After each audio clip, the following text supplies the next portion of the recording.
کربلا میں علی اصغر کی شہادت کیسے ہوئی؟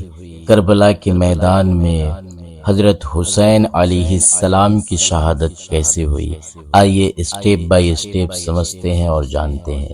آئیے مدینے والے آقا پر محبت کے ساتھ درود شریف پڑھے۔ اللہم صلی علی سیدنا مولانا محمد بارک وسلم صلو علیہ الصلوۃ والسلام علیک یا رسول اللہ صلی اللہ تعالی علیہ وسلم۔ خاموشی کے ساتھ اسٹیپ بائی اسٹیپ اس بیان کو سماعت کر لے۔ حضرت امام حسین کے بچے بالخصوص خواتین پیاس کی شدت میں حلق خشک ہو گیا تھا۔ حضرت امام حسین کے بچے بالخصوص خواتین پیاس سے تڑپ رہی تھی۔ حضرت شکینہ تڑپ کے اپنے باپ سے کہتی ہے کہ مجھے 6 مہینے کے علی اصغر کی پیاس نہیں دیکھی جا رہی ہے۔ بابا حضرت امام حسین بچے کو ہاتھ میں اٹھاتے ہیں اور نہر فرات پہ پہنچ کے فرماتے ہیں، تمہارا معاملہ یزیدیوں سے یوں حسین علیہ السلام نے کہا، تمہارا معاملہ میرے ساتھ ہے۔ اس 6 مہینے کے بچے نے تمہارا کچھ نہیں بگاڑا ہے۔ اس 6 مہینے کے بچے نے تمہارا کیا بگاڑا ہے؟ اور چلو بھر کے اسے پانی پلانا چاہتے ہیں، تبھی ایک تیر آتا ہے جو علی اصغر کے گلے کو چیر دیتا ہے، خون بہنے لگتا ہے، گردن لٹک جاتی ہے۔ حضرت امام حسین علیہ السلام وہ بہتا ہوا خون اپنے ہاتھ میں لے کر آسمان کی طرف اچھال کر کہتے ہیں، مالک حسین کی یہ قربانی بھی قبول کر، مالک حسین کی یہ قربانی بھی قبول کر۔ بہرحال حضرت امام حسین علیہ السلام نے علی اصغر کو لے کر خیمے کی طرف چل دیتے ہیں، لیکن زباں پر کوئی شکایت نہیں ہے، بار بار کہتے ہیں مالک حسین کی یہ قربانی بھی قبول کر۔ اب خیمے کی طرف آنا سحر بانو ام رباب سیدہ زینب حضرت سکینہ سلام اللہ علیہ کا سامنا کوئی آسان کام نہیں تھا، لیکن حسین ابن علی آتے ہیں، شہزادے کو یہاں خیموں کے قریب رکھ کے کہتے ہیں کہ یہ حوض کوثر سے سیراب ہو گیا ہے۔ اللہ اکبر! اس وقت حضرت سکینہ پہ کیا گزرا ہوگا، یہاں تک کہ ابن سعد نے اپنے لشکر کے ساتھ امام حسین علیہ السلام اور آپ کے رفقا پر حملہ کر دیا۔ آپ کے رفقا احباب جتنے شہزادے تھے ایک ایک کر کے شہید ہوتے چلے گئے، تقریباً 50 سے زیادہ افراد شہید ہو گئے، اور بالآخر حسین علیہ السلام کی شہادت یہیں سے شروع ہوتی ہے۔ اسی طرح ایک ایک کر کے حضرت محمد صلی اللہ علیہ وسلم کے اہل بیت کے تمام نوجوان اور بہادر شہید ہوتے گئے، اور قربانی کا پیالہ شہادت کی جام پی لیا۔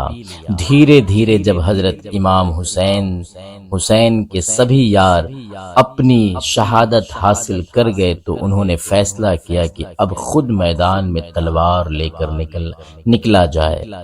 وہ میدان میں گئے اور یزیدی فوج سے لڑنا شروع کر دیا۔ امام حسین اکیلے یزیدی فوج کا مقابلہ کافی دیر تک کیا۔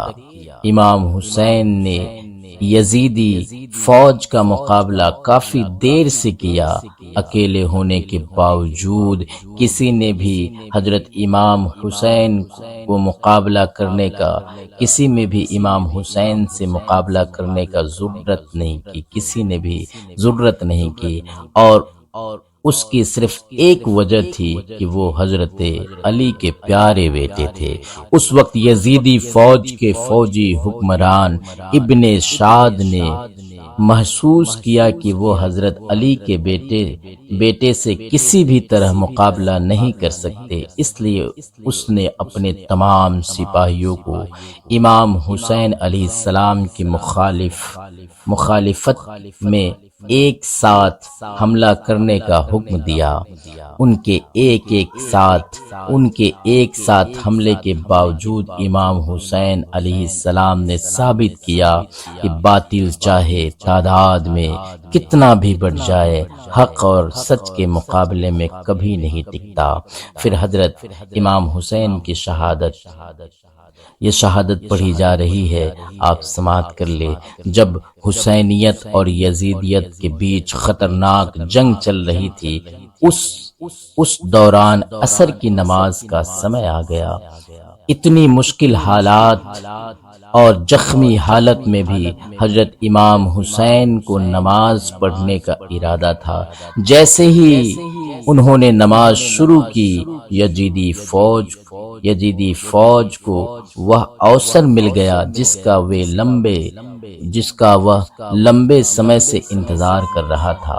حضرت امام حسین علیہ السلام سجدے میں گئے۔ جب شمر جل جوشن نے اپنی تلوار چلائی اور حضرت امام حسین کے سر کو شریر سے جدا کر دیا، حضرت امام حسین کی شہادت کے بعد یزیدی لوگوں نے ان کے سر کو ایک خنجر پر رکھ کر کوفہ شہر میں گھمایا۔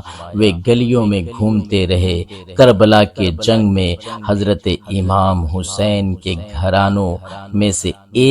گھرانے میں سے ایک بیٹے، جن کا نام حضرت زین العابدین تھا، وہ بچ گئے۔ ان کے علاوہ حضرت امام حسین کے گھر کی سبھی عورتیں کوفہ میں بندی بنا کر لائی گئی۔ حضرت امام حسین کی اس دن کی شہادت کے باوجود ان کی وراثت آج تک لوگوں کے دلوں میں زندہ ہے اور قیامت تک زندہ رہے گی۔ جبکہ یزید شام کے اندھیری میں گم ہو گیا، حسین ہر دل میں روشنی کی طرح آج بھی زندہ ہے۔ آخر کار یزید بن معاویہ ابو خالد اموی و بدبخت شخص ہے، جس کی پیشانی پر اہل بیت کے بے گناہ قتل کا سیاہ داغ ہے۔ یہی وہ شخص ہے جس پر ہر زمانے میں پوری دنیا اسلام ملامت کرتی رہی ہے اور قیامت تک اس کا نام حقارت سے لیا جائے گا۔ تو محترم ناظرین، اس طریقے سے ہمارے حسین علیہ السلام کی میدان کربلا میں یزیدیوں نے شہید کر دیا تھا۔ محترم ناظرین، جو حسین علیہ السلام کے چاہنے والے ہیں، ان لوگوں سے گزارش ہے کہ وہ محرم میں تعزیہ کو لے کر گلی گلی محلے معاشرے نہ گھومے، ڈھول تاسے نغارے کا انتظامات نہ کرے، جتنا ہو سکے گھروں میں قرآن کی تلاوت کرے، شربت کا انتظام کرے، ایک دوسرے مومن بھائی کو شربت پلائے اور فیض و برکات سے مالا مال ہو۔